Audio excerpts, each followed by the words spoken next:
Created by brothers Robin and Rand Miller, 1993's Myst is a groundbreaking game.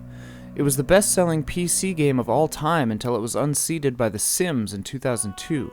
It was a huge part of popularizing CD-ROM as a gaming format, and it was among the first video games marketed directly to adults.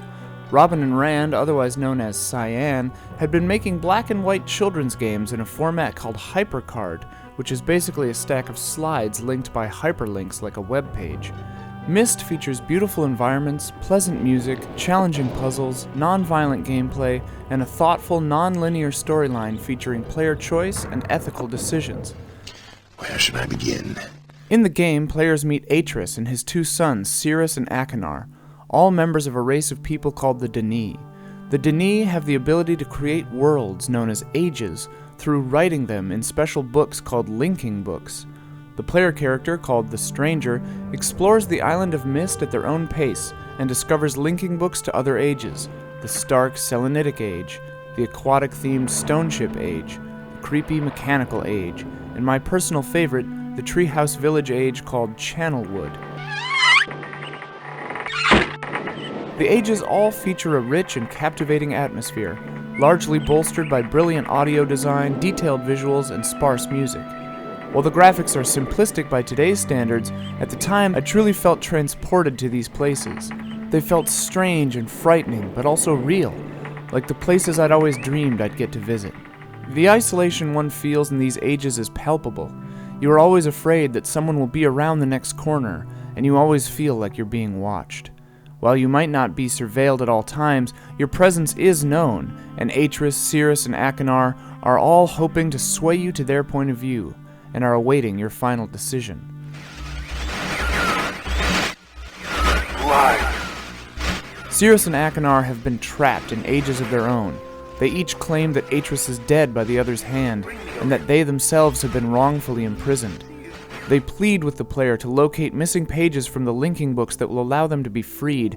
As the player finds more pages, their messages become more clear, and one can more fully judge which son, if either, is to be trusted. The game culminates with a choice: free Cirrus, free Atris, or leave them both imprisoned. With their final pages, the player discovers a third linking book, one that Cirrus and Achenar warn the player not to touch, as it is a trap much like the books they are stuck in themselves. The player's choice, as informed by the tidbits of lore they've discovered throughout the game, will lead to one of 4 possible endings, each illuminating in its own way. He's returned! He wouldn't pretend. Something I love about this game is that you really feel like you're there. You feel like you are having an impact, not only on the story but on the world itself. As you traverse the ages, you sort of put them back together.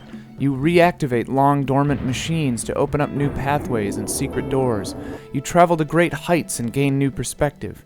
You shape and unlock and change the ages, and as the pathways of the labyrinthian worlds expand, so too does your understanding.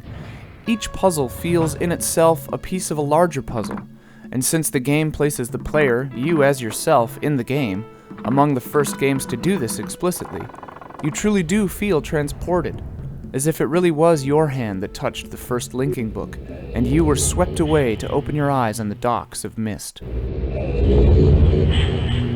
The Myst game was very well received by critics and players alike, and has led to a lasting legacy, not only of Myst sequels, but Cyan World's own Abduction, released in 2015, and as a cited influence on games like Dear Esther, Gone Home, and The Witness.